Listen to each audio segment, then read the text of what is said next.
This is the best movie you will ever see. The movie will blow you out of the water. It has mad dialogue. The acting was great.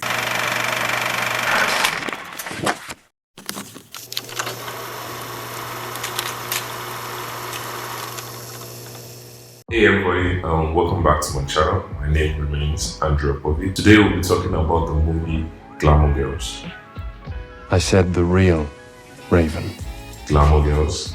Perfection. Glamour Girls is a remake of the 1994 Nollywood classic that starred Miss Benson, Will Young, Uchiri Anunobi, Ngozi Ezeonu. The remake stars Sharon Oja, Nse Ikpeyetem, Toke Makinwa, Jocelyn Dumas, among many others. The movie dropped on the 24th of June and you can find it on Netflix. The movie has a runtime of 2 hours, 5 minutes. Careful for spoilers if you haven't seen the movie yet. The plot of the movie basically follows the life of glamorous women who live exorbitant lifestyles that is mainly funded by escorting. If today was one opposite day, I would say this is the best movie you'll ever see. The movie will blow you out of the water. It has mad dialogue. The acting was great, but as today is not one opposite day, it's the reverse of everything I just said. The movie was a really hard watch. I had to sit down and watch that movie for 2 hours. That's 2 hours of never getting back. I could not believe what I was watching at the time. The dialogue was very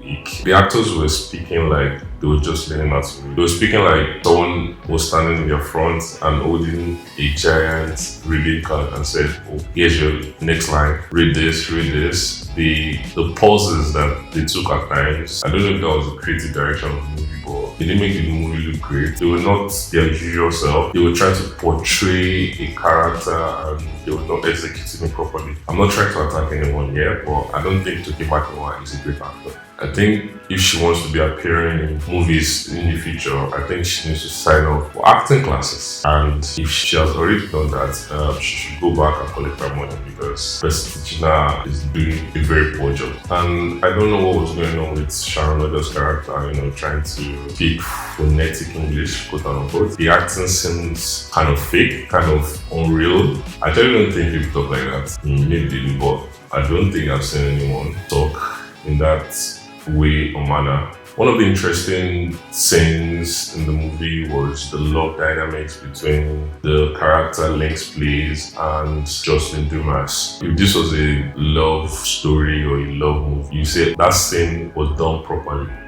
But as it is not, I don't know why it was overemphasized. There were so many locations used in the movie that served no significance to the plot of the movie. They were not relevant at all. I don't know why they put them in the movie. I think they just had a budget and just decided, oh, we're going to shoot this scene, we're going to shoot this scene. It doesn't matter if it doesn't relate to the plot of the movie. More or less like good cinematography and inshallah. That kind of vibe. Just shot those scenes and just mumbled and jumbled them inside and left us to be wondering what is going on, what are we watching. For example, the car scene. I don't know why they included a race car scene into the movie. It served no purpose at all. And that scene where Donna was standing on the road and making a phone call, it was just so off. I didn't know what was going on. Then she ended the call and did this, I don't know, weird ass sign, right? The fuck was going on? They even watched this movie after they shot it and to pick out these errors and stuff. Let's talk about the way the movie ended. I was just laughing as I was watching that scene, yeah?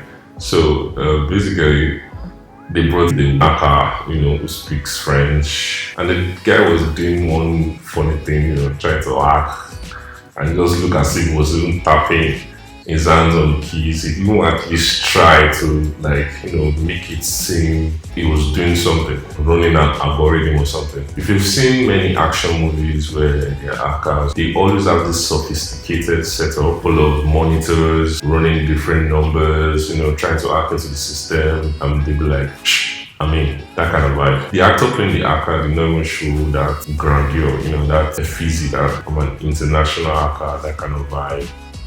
Can someone please explain to me how the flash drive ended up in Donna's week? They didn't even give any explanation why it happened. It just magically appeared there.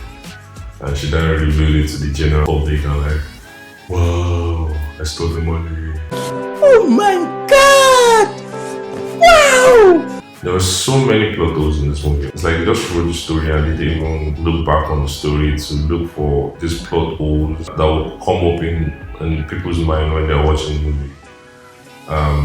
If I was to rate this movie on a scale of 1 to 10, I'll give it a 1 over 10. Yes, 1 over 10. It was that bad. I think it's high time we just beg Charles of Play that thank you very much. We appreciate what you're trying to do, but please stop with the reboots. It's enough. At this point, we're tired. Just let the Nollywood classics remain the way they are. Cherished and fond memory. And just make new movies with new stories and new plot lines. But please, enough with rebooting the classics. Thank you, Charles of Play. So thank you for watching my video. Don't forget to like this video, subscribe, and hit the notification button. I'll see you again next time. Bye.